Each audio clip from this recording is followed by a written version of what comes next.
pattern of violence. And that is why we need to establish an international tribunal for the crime of aggression with the large international legitimacy and with no immunity for the Russian leaders. These are the parameters I suggest at the European Council table for the other leaders. The important track of giving Ukraine hope and clear path to its Euro-Atlantic future is also working. And a year ago, we provided conditions, and I have no doubt Ukraine will work hard to meet them this year and start EU accession talks. As I said, in Ukraine, there is no discount for them. They have to fulfill the criteria 110%, but I'm sure that they are able to do so. We are also committed to the reconstruction of Ukraine, which must start now. Combined with the EU integration and reforms, it can become the perfect boost for Ukraine's economy, but it's unfair that the taxpayers of democratic countries should pay for the war damage caused by Russia. Ukraine is a victim of Russian war, and according to the international law, it must be compensated by Russia. We need a solution that would allow to use the frozen assets which have been seized with sanctions from Russian citizens and companies to compensate the damages. My government is also working with the legal draft to do this, but we need a European solution. So we hope that others will follow, and we will find speedily a joint approach also within the EU. The new security reality also demands new solutions within the European Union. So more than a year ago in Versailles, European leaders agreed to invest more and better in defense capabilities. We need to follow that with concrete actions. European defense needs a very decisive lift. We need a defense effective Europe able to provide the transatlantic security here. This means also that the defense industry has to adjust to the new security footing. We in the European Union have pulled ourselves together before. If you think about the pandemic recovery and mitigating the energy crisis, these are the cases in point. Another EU-wide strategic effort is due, and this time we really need it for the European defense. The security situation is not in any way better. It's not going to be better for long, and we have to prepare for our defense. Where individual efforts fall short, unity must step forward. The EU needs to continue demonstrating leadership and also its geopolitical weight. I'm very happy that we have been able to do it this far. Since the war has been going on, we have been united and strong, and we have to remain united and strong, not only supporting Ukraine, but also boosting our own defense in order for us to be ready with the new security situation. Thank you. Hello, Herman Kelomees from Delphi in Estonia. First to President Metsola.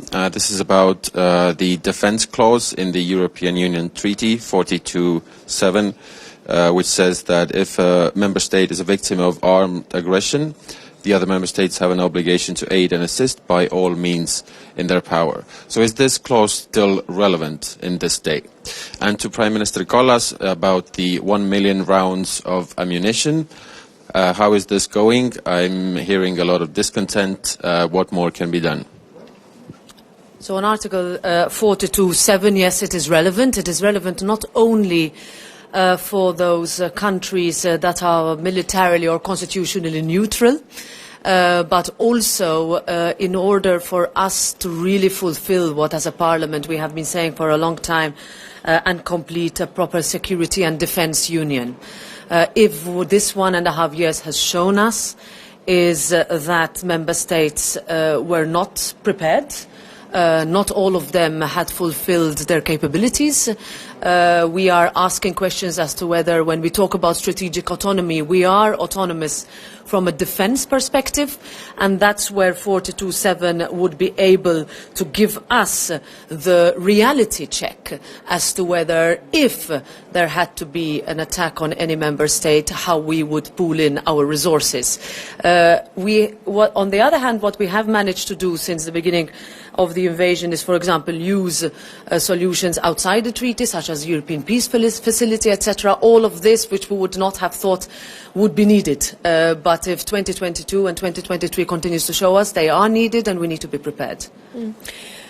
Yes, I would actually want to echo what Roberta said. I think we have to also think about our own defense and not only to help Ukraine, but also how we are able to boost our own defense. And when we talk about defense expenditure, for example, in European Union, because that is what it's based on, then from 1999 until 2021, the investment spending in defense for Europe increased 19.7%. The same number for the same period of time for America was 65.7%, and for Russia it was 292%, and China 595%. So basically 600%. So that means we have a huge gap to fulfill in our defense expenditure, and there we have to think outside of the box,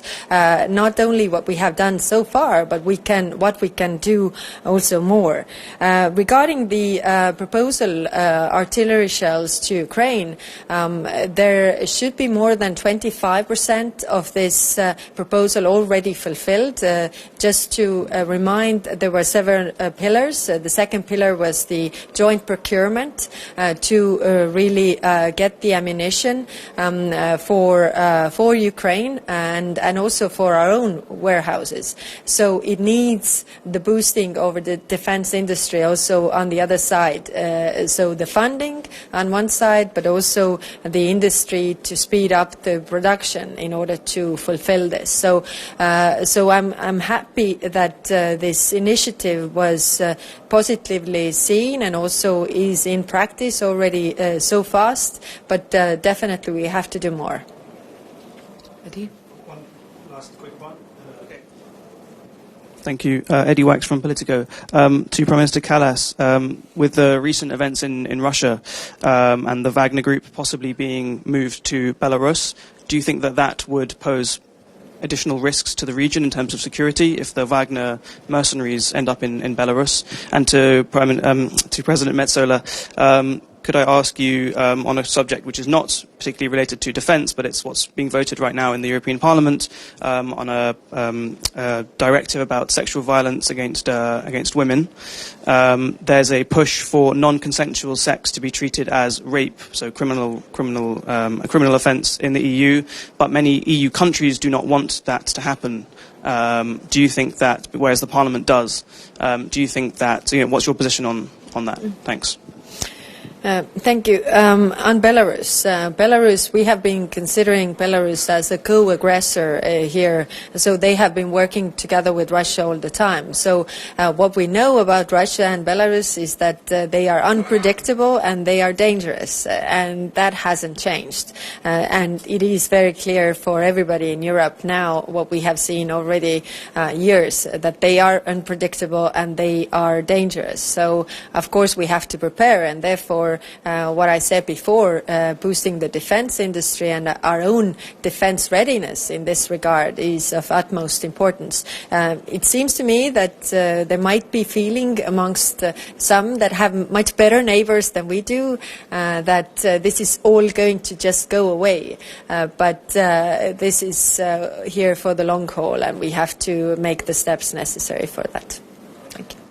On your question, Eddie, first of all, this Parliament has been a front-runner on women's rights, even before different member states reached, let's say, or started to reach the ambitions of this Parliament. I start by referring, for example, to the ratification of the Istanbul Convention, which is something that has been called by this Parliament for many years for ratification by all member states. In terms of the specific discussion, this is about criminal law, and whenever we talk about criminal law, there is always the amount of competence that the European Parliament or European piece of legislation can have, and the Member State is about shared competence. Here, as you said, the position of Member States is different. The discussion is ongoing. However, that would not prevent the European Parliament from expressing a position that would at least ask the governments to reflect. As long as we can be around the table with the different ministers of the different governments in order to see where we can, because we are facing a crisis of violence in Europe.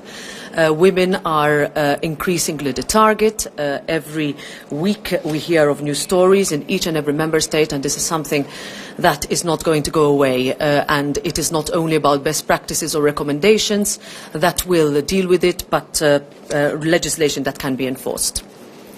Thank you.